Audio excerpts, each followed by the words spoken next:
ಇನ್ನು ಬೆಳಗಾವಿ ನಗರದಲ್ಲಿ ಧಾರಾಕಾರ ಮಳೆ ಮುಂದುವರೆದಿದೆ. ಅಪಾಯದ ಮಟ್ಟ ಮೀರಿ ಹರಿತಾ ಇದೆ ಮಾರ್ಕಾಂಡೇಯ ನದಿ. ಕಬ್ಬು, ಮೆಣಸಿನಕಾಯಿ, ಮೆಕ್ಕೆಜೋಳ ಎಲ್ಲ ಬೆಳೆಗಳು ಕೂಡ ಜಲಾವೃತವಾಗುತ್ತಿದೆ.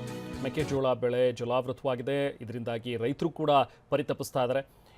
ಜಮೀನುಗಳಲ್ಲೂ ಕೂಡ ನದಿಯಂತೆ ಕಾಣ್ತಾ ಇವೆ. ರೈತರ ಕಣ್ಣೀರು ಕೂಡಿ ಹರಿತಾ ಇದೆ. ಬೆಳೆ ಕಳೆದುಕೊಳ್ಳುವ ಆತಂಕದಲ್ಲಿ ಈಗ ಬೆಳಗಾವಿ ರೈತರಿದ್ದಾರೆ. ಕೆಲವೇ ದಿನಗಳ ಮುಂಚೆ ಇದ್ದಂಥ ಪರಿಸ್ಥಿತಿ ಬೇರೆ. ಮಳೆ ಬರ್ತಾ ಇಲ್ಲ, ಮಳೆಯಿಂದಾಗಿ ಬೆಳೆ ಒಣಗಿ ಹೋಗ್ತಾ ಇದೆ, ಹಾಳಾಗ್ತಾ ಇದೆ ಅನ್ನುವಂಥ ಒಂದು ಸಂಕಷ್ಟ ರೈತರದ್ದಾಗಿತ್ತು. ಆದರೆ ಈಗ ಅತಿವೃಷ್ಟಿಯಿಂದಾಗಿ ಮತ್ತೊಂದು ರೀತಿಯ ಪ್ರಾಬ್ಲಮ್ಗಳು ಈಗ ಸ್ಟಾರ್ಟ್ ಆಗಿವೆ.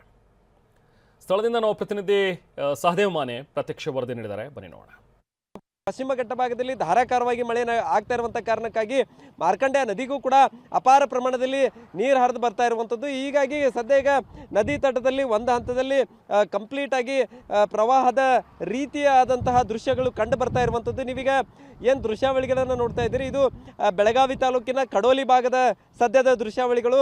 ಎಲ್ಲವೂ ಕೂಡ ನದಿ ಏನು ಹರಿತಾ ಇದೆ, ನದಿಯನ್ನು ಹೊರತುಪಡಿಸಿ ಕೂಡ ಅಕ್ಕಪಕ್ಕದಲ್ಲಿ ಸುಮಾರು ಅರ್ಧ ಕಿಲೋಮೀಟರ್ಗೂ ಹೆಚ್ಚು ಪ್ರಮಾಣದಲ್ಲಿ ಜಮೀನುಗಳು ಏನು ಇದ್ದವು ಅವೆಲ್ಲವೂ ಕೂಡ ಈಗ ನೀರಿನಿಂದ ಜಲಾವೃತಗೊಂಡಿರುವಂಥದ್ದು. ಕಣ್ಣು ಹಾಯಿಸಿದ ಕಡೆಗಳೆಲ್ಲ ಏನು ಮೊದಲು ಈ ಹಿಂದೆ ಜಮೀನುಗಳು ಕಾಣಿಸ್ತಾ ಇದ್ದವು, ಈಗ ಜಮೀನುಗಳು ಎಲ್ಲವೂ ಕೂಡ ಕಂಪ್ಲೀಟ್ ಆಗಿ ಮುಳುಗಡೆಯಾಗಿ ಕೇವಲ ನೀರು ಕಾಣಿಸ್ತಾ ಇರುವಂಥದ್ದು.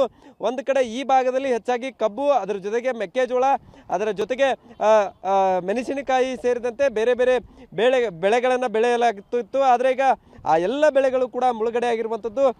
ಮತ್ತೊಂದು ಕಡೆ ಈ ಒಂದು ನದಿ ತನ್ನ ಪಾತ್ರವನ್ನು ಬಿಟ್ಟು ಹೊರಭಾಗದಲ್ಲೂ ಕೂಡ ಹರಿತಾ ಇರುವಂಥದ್ದನ್ನು ಕೂಡ ನೀವೀಗ ನೋಡ್ಬೋದಾಗಿದೆ. ಬೆಳಗಾವಿ ನಗರಕ್ಕೆ ಹೊಂದಿಕೊಂಡಂತೆ ಈ ಒಂದು ಮಾರ್ಕಂಡೇಯ ನದಿ ಹರಿದು ಹೋಗುತ್ತೆ. ಸೊ ಮಾರ್ಕಂಡೇಯ ನದಿ ಹರಿವಿನಲ್ಲಿ ಕ್ರಮೇಣವಾಗಿ ಏರಿಕೆ ಆಗ್ತಾ ಇರುವಂಥದ್ದು. ಹೀಗಾಗಿ ನದಿ ಪಾತ್ರದಲ್ಲಿರುವಂಥ ಜಮೀನುಗಳು ಎಲ್ಲವೂ ಕೂಡ ಕಂಪ್ಲೀಟಾಗಿ ಮುಳುಗಡೆ ಆಗ್ತಾ ಹೋಗ್ತಾ ಇದ್ದಾವೆ. ಸೊ ನೀರಿನ ತೀವ್ರತೆ ಕ್ರಮೇಣ ಹೆಚ್ಚಾಗ್ತಾ ಹೋಗ್ತಾ ಇರುವಂಥದ್ದು. ಹೀಗಾಗಿ ಸದ್ಯ ಈಗ ಇಲ್ಲಿವರೆಗೂ ಈ ಪ್ರದೇಶದಲ್ಲಿ ಕಂಪ್ಲೀಟಾಗಿ ಒಣಗಿ ಹೋಗಿದ್ದಂಥ ಪ್ರದೇಶ ಏನಿದೆ ಇದೀಗ ಪ್ರವಾಹದ ರೀತಿಯಲ್ಲಿ ಕಂಡು ಬರ್ತಾ ಇರುವಂಥದ್ದು. ಒಂದು ವಾರದ ಹಿಂದೆ ಈ ಭಾಗದ ರೈತರು ಮಳೆ ಬೇಕು ಅನ್ನುವಂಥ ನಿಟ್ಟಿನಲ್ಲಿ ದೇವರಲ್ಲಿ ಪ್ರಾರ್ಥನೆ ಮಾಡ್ತಾ ಇದ್ರು. ಆದ್ರೆ ಈಗ ಸದ್ಯಕ್ಕೆ ಮಳೆ ನಿಂತರೆ ಸಾಕಪ್ಪ ಅನ್ನುವಷ್ಟರ ಮಟ್ಟಿಗೆ ಈ ನದಿ ಪಾತ್ರದ ರೈತರು ಕೇಳ್ಕೊಳ್ಳುವಂಥ ಪರಿಸ್ಥಿತಿ ನಿರ್ಮಾಣ ಆಗಿರುವಂಥದ್ದು. ಅಷ್ಟೊಂದು ದೊಡ್ಡ ಪ್ರಮಾಣದಲ್ಲಿ ಸದ್ಯ ಈಗ ನದಿಗೆ ನೀರು ಹರಿದು ಬರ್ತಾ ಇರುವಂಥದ್ದು.